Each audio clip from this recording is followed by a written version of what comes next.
هاد القصه اللي غتسمعوها في هذا الفيديو مرعبه وكتضر في الخطر، ولكن راه حقيقيه.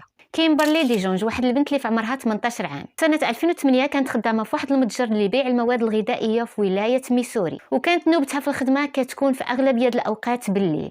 واحد الليله كانت تقريبا ديك 2 ديال الصباح، غادي يدخل المتجر واحد الراجل اللي كان في اواخر الثلاثينيات، وبدا كيدور في وسط المتجر واخد راحته. شويه غادي يمشي لعندها وغادي يبقى يسولها: واش خدامه غير بوحدك بالليل؟ واش ما كيجيكش الخوف؟ البنت ما ارتاحتش لهاد الاسئله ديالو وقالت ليه: لا، حنا راه كنخدموا بزاف بينا. من موراها السيد خرج من المتجر وغد ليه غادي يرجع، ولكن هاد المره رجع مع 8 ديال الليل، وعاود ثاني بدا كيتسارى وسط المتجر واخد راحته. وملي البنت سولاتو واش محتاج لشي مساعده ما جاوبهاش وبقى ساكت. فهي في ديك اللحظه فكرت انها تتصل بالبوليس، ولكن بقات متردده وقالت يقدر نكون غير ظالمه السيد. شويه السيد غادي يطلب منها تعطيه واحد العصير، وملي كانت غاديه لجهه الرفوف اللي فيهم العصير وسولاتو على اش من نوع بغا، غادي يشدها بقوه من شعرها وجبد عليها واحد الجنويه. البنت بالخلعه نزلات للارض ودارت يديها على وجهها وقالت ليه: خذ اللي بغيتي غير ما تادينيش. فهنا غادي يمشي لجهه الفلوس وغادي ياخذ كاع داكشي اللي تما، ورجع عند البنت وهنا غادي يسولها على البلاصه فين كاينين الكاميرات. فهنا البنت جاوباتو وقالت ليه: ما عرفتش.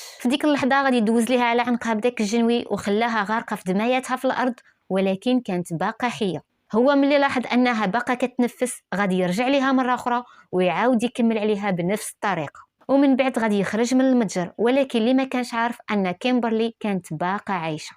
وغادي يطلع الصباح والبنت مازال كتقاوم، وملي شافت راسها مازال قادره تتحرك هزات يديها لجهه عنقها وبقات ضاغطه على الحنجره ديالها وهي غاده وكتزحف حتى قربات توصل للباب ديال المتجر وهي يبان ليها شي حد داخل، ولكن هاد المره كان غير زبون جاي باش يتقدى. فملي شافها في ديك الحاله غادي يعيط على الاسعاف والبوليس اللي جاو في الحين، وفعلا كانوا مصدومين حيت البنت لقاوها خسرت بزاف ديال الدم ومع ذلك بقات مازال حيه. كيمبرلي كانت العمليه ديالها صعيبه بزاف وقالوا ليها الاطباء باللي محال واش تقدر تهضر مازال، ولكن للقدر راي اخر. كيمبرلي من بعد سيمانه خرجات من المستشفى ورجعات كتهضر من جديد، وطبعا بالاعترافات والمساعده ديالها غادي تشد المجرم اخيرا، واللي كان الاسم ديالو كيف وفي عمره 38 سنه. غادي يتحكم عليه بالمؤبد، ولكن غادي يموت في الحبس بسبب سكته قلبيه وهو في عمره 43 سنه.